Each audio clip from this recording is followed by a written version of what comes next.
Shalom saudara yang diberkati Tuhan, selamat datang di channel YouTube Elkana Ministry dan selamat bergabung di program membaca Alkitab setiap hari. Semangat membaca Alkitab saudara, dan hari ini kita ada dan memasuki pembacaan Alkitab di kitab Keluaran pasalnya yang ke-16. Mari segera kita akan bersiap-siap untuk membaca Alkitab kembali hari ini. Biarlah kita selalu setia, kita selalu taat untuk membuka firman Tuhan, Alkitab kita setiap hari untuk membaca firman Tuhan. Sebelum kita membaca Alkitab kita, mari saudara kita berdoa memohon tuntunan daripada Roh Kudus. Terima kasih untuk hari ini, terima kasih Tuhan Yesus untuk kesempatan ini. Kami bisa berkumpul, kami tahu itu semua karena Tuhan yang menuntun setiap kami, sehingga kami bisa ada di sini untuk membaca Alkitab dan mendengar firman Tuhan. Berkatilah setiap kami Tuhan, suci kuduskan kami dengan kuasa darah Yesus. Kau berkati hati, tubuh, jiwa, dan roh kami untuk bisa taat dan tunduk pada firman Tuhan yang kami baca.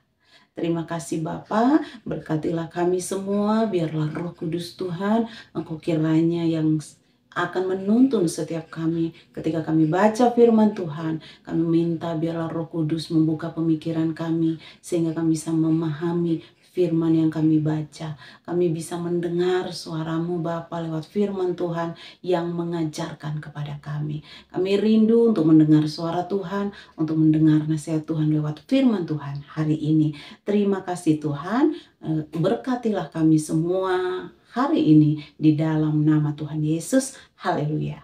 Amin. Mari saudara, saya undang kita buka Alkitab kita dan kita sama-sama akan membaca Alkitab dari kitab Keluaran pasalnya yang ke-16. Hari ini kita baca dari ayat 1 sampai di ayatnya yang ke-36.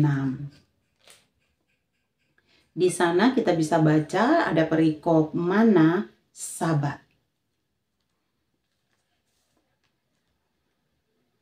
Firman Tuhan berbunyi, setelah mereka berangkat dari Elim, tibalah segenap jemaah Israel di padang gurun Sin yang terletak di antara Elim dan Gunung Sinai pada hari yang ke-15 bulan yang kedua sejak mereka keluar dari tanah Mesir. Di padang gurun itu bersungut-sungutlah segenap jemaah Israel kepada Musa dan Harun dan berkata kepada mereka, kalau kami mati tadinya di tanah Mesir oleh tangan Tuhan ketika kami duduk menghadapi kuali berisi daging dan makan roti sampai kenyang. Sebab kamu membawa kami keluar ke padang gurun ini untuk membunuh seluruh jemaah ini dengan kelaparan.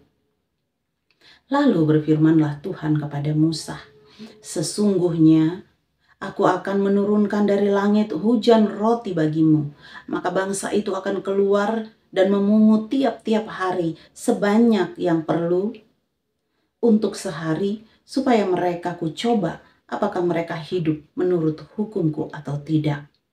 Dan pada hari yang ke-6, apabila mereka memasak yang dibawa mereka pulang, maka yang dibawa itu akan terdapat 2 kali lipat banyaknya dari apa yang dipungut mereka sehari-hari.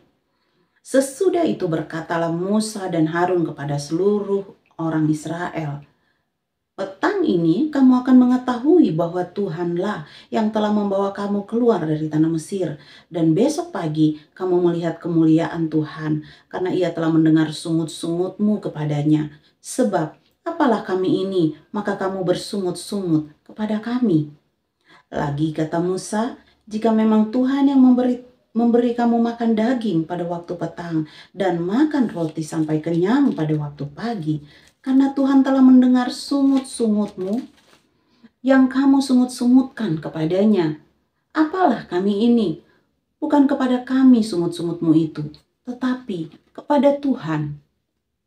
Kata Musa kepada Harun, katakanlah kepada segenap jemaah Israel, marilah dekat ke hadapan Tuhan, sebab ia telah mendengar sungut-sungutmu. Dan sedang Harun berbicara kepada segenap jemaat Israel, mereka memalingkan mukanya ke arah padang gurun. Maka tampaklah kemuliaan Tuhan dalam awan. Lalu berfirmanlah Tuhan kepada Musa, Aku telah mendengar sungut-sungut orang Israel. Katakanlah kepada mereka, pada waktu senja kamu akan makan daging, dan pada waktu pagi kamu akan kenyang makan roti. Maka kamu akan mengetahui bahwa akulah Tuhan Elohimmu. Pada waktu petang datanglah berduyun-duyun burung puyuh yang menutupi perkemahan itu. Dan pada waktu pagi terletaklah embun sekeliling perkemahan itu. Ketika embun itu telah menguap, tampaklah pada permukaan padang gurun sesuatu yang halus, sesuatu yang seperti sisik, halus seperti embun, beku di bumi. Ketika orang Israel melihatnya, berkatalah mereka seorang kepada yang lain, "Apakah ini?" Sebab mereka tidak tahu apa itu. Tetapi Musa berkata kepada mereka, "Inilah roti yang diberikan Tuhan kepadamu menjadi makananmu.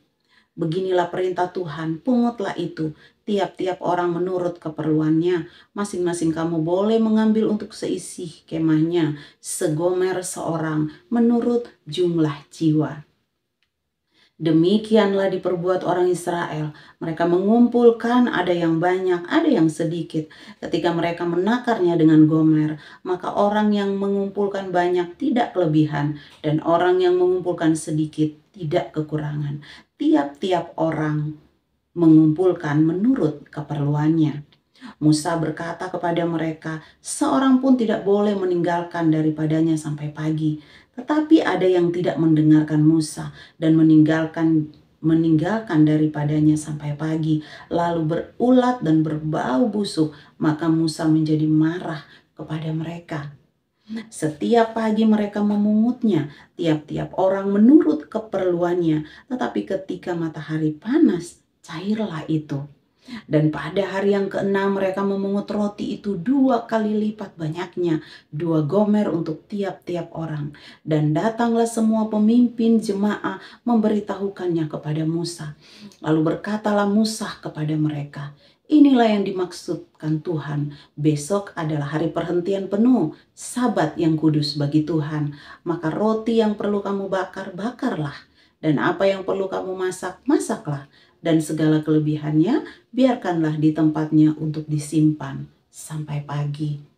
Mereka membiarkannya di tempatnya sampai keesokan harinya, seperti yang diperintahkan Musa. Lalu tidaklah berbau busuk dan tidak ada ulat di dalamnya. Selanjutnya kata Musa, "Makanlah itu pada hari ini, sebab hari ini adalah Sabat untuk Tuhan. Pada hari ini tidaklah kamu mendapatnya di padang. 6 hari lamanya kamu memungutnya, tetapi pada hari yang ketujuh ada Sabat. Maka roti itu tidak ada pada hari itu. Tetapi ketika pada hari ketujuh ada dari bangsa itu yang keluar memungutnya, tidaklah mereka mendapatnya. Sebab itu Tuhan berfirman kepada Musa, "Berapa lama lagi kamu menolak mengikuti segala perintahku dan hukumku? Perhatikanlah, Tuhan telah memberikan Sabat itu kepadamu. Itulah sebabnya pada hari keenam Ia memberikan kepadamu roti untuk 2 hari. Tinggallah kamu di tempatmu masing-masing. Seorang pun tidak boleh keluar dari tempatnya pada hari ketujuh itu." Lalu beristirahatlah bangsa itu pada hari ketujuh. Umat Israel menyebutkan namanya Manna. Warnanya putih seperti ketumbar dan rasanya seperti rasa kue madu. Musa berkata, "Beginilah perintah Tuhan, ambillah segomer penuh untuk disimpan turun-temurun, supaya keturunan mereka melihat roti yang kuberi kamu makan di padang gurun ketika aku membawa kamu keluar dari tanah Mesir." Sebab itu Musa berkata kepada Harun, "Ambillah sebuah buli-buli, taruhlah mana di dalamnya segomer penuh, dan tempatkanlah itu di hadapan Tuhan untuk disimpan turun-temurun." Seperti yang diperintahkan Tuhan kepada Musa, demikianlah buli-buli itu ditempatkan Harun di hadapan tabut hukum Elohim untuk disimpan. Orang Israel makan mana 40 tahun lamanya, sampai mereka tiba di tanah yang didiami orang. Mereka makan mana sampai tiba di perbatasan tanah Kanaan. Adapun segomer ialah 1/10 eva. Haleluya, amin. Kita sudah membaca dari kitab Keluaran pasalnya yang ke-16 ayat 1 hingga ayatnya yang ke-36. Terpujilah nama Tuhan. Saudara, biarlah kita diberkati dengan pembacaan Alkitab hari ini, di mana Tuhan memberikan roti mana untuk dimakan oleh jemaah Israel pada waktu itu, dan Tuhan menguduskan hari Sabat untuk mereka bisa taat pada Tuhan. Ketaatan umat Israel juga itu yang Tuhan inginkan untuk saya dan saudara ketika kita datang kepada Tuhan setiap hari, membaca Alkitab dan berdoa. Maka di sana kita perlu taat, saudara. Memang taat itu sangat tidak enak, tetapi ketika kita mau taat, kita mau mengikuti apa yang Tuhan mau, maka Tuhan akan senang dan Tuhan akan memberkati setiap langkah kita. Dalam kehidupan kita sehari-hari, biarlah kita tetap taat, saudara. Kita tetap beriman kepada Tuhan Yesus. Dan setiap permasalahan, sekalipun kita melewati lembah kekelaman, firman Tuhan berkata, sekalipun kita melewati lembah kekelaman, kita tak perlu takut bahaya. Sebab Tuhan beserta dengan kita. Gadanya dan tongkatnya, itulah yang menghibur kita. Biarlah hari ini kita diberkati oleh firman Tuhan, dan besok hari biarlah kita memberikan waktu kita kembali untuk kita bisa melanjutkan membaca Alkitab kita, saudara. Terima kasih kami ucapkan untuk semua saudara yang sudah berinteraksi di channel YouTube Elkana Ministry, yang sudah membagi video, share, like, dan sudah subscribe. Tuhan Yesus memberkati. Sampai jumpa lagi besok hari, saudara. Tuhan memberkati apapun yang sedang kita kerjakan dan apapun yang sedang kita lakukan. Tuhan membuat berhasil ketika kita beriman, percaya kepada Tuhan. Haleluya. Immanuel, Tuhan Yesus memberkati.